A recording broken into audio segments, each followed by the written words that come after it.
Road safety foundation একটা তথ্য এবং বার্তা আমাদের দিয়েছে যে দুর্ঘটনার বিষয়ে সড়ক দুর্ঘটনাতে 7,294 জন প্রাণ হারিয়েছেন এবং 12,000-এর বেশি আহত হয়েছেন এবং এইটা গত বছরে একই সময় থেকে 12% বেশি। আমরা অন্তর্বর্তীকালীন সরকার হিসাবে এর দায়িত্ব গ্রহণ করছি এবং এই দায়িত্ব এই যে এটা যে আমরা সড়ক দুর্ঘটনা কমাতে পারি নাই, জীবনহানি কমাতে পারি নাই, বরঞ্চ এটা বেড়েছে।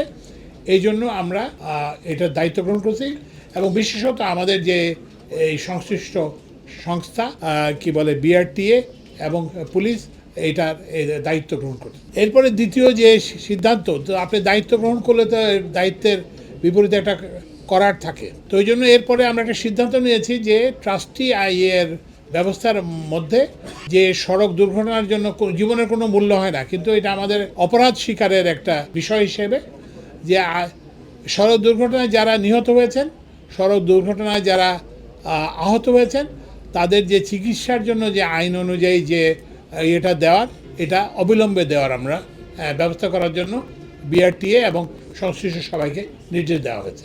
এরপরে আমরা যেটা আলোচনায় দীর্ঘ আলোচনায় যেটা আসলো যে এটা তো একটা হচ্ছে যে ঠিক আছে আমরা অপরাধ স্বীকার করলাম, আমরা অপরাধের দায়িত্ব স্বীকার করে আমরা ফ্যামিলিদেরকে কম্পেনসেট করলাম, কিন্তু এই সামনে ভবিষ্যতে এটা কিভাবে কমানো যায়। তো ওই জন্য বিআরটি এর যারা কর্মকর্তা কর্মচারী তাদেরকে পরিষ্কার বলে দেওয়া হয়েছে মেকানিক্যাল ম্যালফাংশন, গাড়ির কাজ করতেছে না, কিংবা মানে হিউম্যান ম্যালফাংশন, যে মানুষ হয়তো অসুস্থ হয়ে পড়ছে, এই জাতীয় দুর্ঘটনা ছাড়া, গাড়ির ফিটনেস নাই, ড্রাইভারের লাইসেন্স নাই, এইসব দুর্ঘটনার জন্য বিআরটি এর সংশ্লিষ্ট অফিসারকে সরাসরি দায়ী করা হবে। তো সুতরাং এই দায়িত্বটা, এসব মৃত্যুর দায়িত্ব তাদের উপর আসবে এবং এই জন্য তাদেরকে আইনানুগ ব্যবস্থা নেওয়া হবে এবং সেটা তাদেরকে।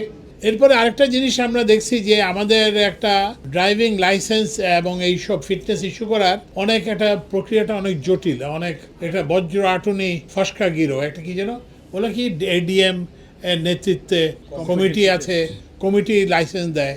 আমি এই জাতীয় উদ্ভট কোথাও আমি শুনি নাই। তো ওই জন্য এখন থেকে লাইসেন্স দেওয়ার ব্যবস্থাটা আরও সহজ করা হবে, কিন্তু এফেক্টিভ করা হবে। মানে শুধুমাত্র যিনি নিরাপদে গাড়ি চালাতে পারবেন তাকে আমরা লাইসেন্স দেওয়ার ব্যবস্থা করব। এইটার জন্য আমরা প্রথমেই জোর দিয়েছি ড্রাইভারদের প্রশিক্ষণের উপর, এবং এই যে সরকারের যেসব প্রশিক্ষণ একাডেমি প্রতিষ্ঠান আছে, বিআরটিসি, তারপরে হচ্ছে যে এসসিআইপি, তারপরে পুলিশ, যাদের এইসব ট্রেনিং স্কুল আছে, সেখানে আমরা এদের একটা ড্রাইভারদের আমরা একটা ট্রেনিংয়ের ব্যবস্থা করব। এছাড়াও যারা প্রাইভেট সংস্থা আছে, যারা ইলিয়াস কাঞ্চনের সংস্থা আছে, তারপরে এনজিও আছে, ব্র্যাক, যারা প্রশিক্ষণ দেয়, সেখানে আমরা প্রশিক্ষণের এবং এই প্রশিক্ষণের একটা গুণগত মান যাতে থাকে সেটা আমরা ব্যবস্থা করব। তো ওই জন্য ওই যে লাইসেন্সিংয়ের যে বর্তমান জটিল ব্যবস্থা, সেটা থেকে সরে এসে আমরা ড্রাইভারের প্রশিক্ষণের উপর জোর দেব,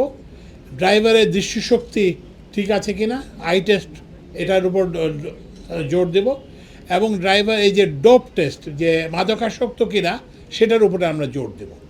এবং এইগুলো যে ড্রাইভার এই ট্রেনিং নেবেন, যে ড্রাইভার তার দৃষ্টিশক্তি ঠিক আছে এবং যিনি শারীরিকভাবে সুস্থ, শারীরিক এবং মানসিকভাবে সুস্থ, তাকে আমরা ড্রাইভিং লাইসেন্স দেওয়ার জন্য একটা সহজ ব্যবস্থা বের করব।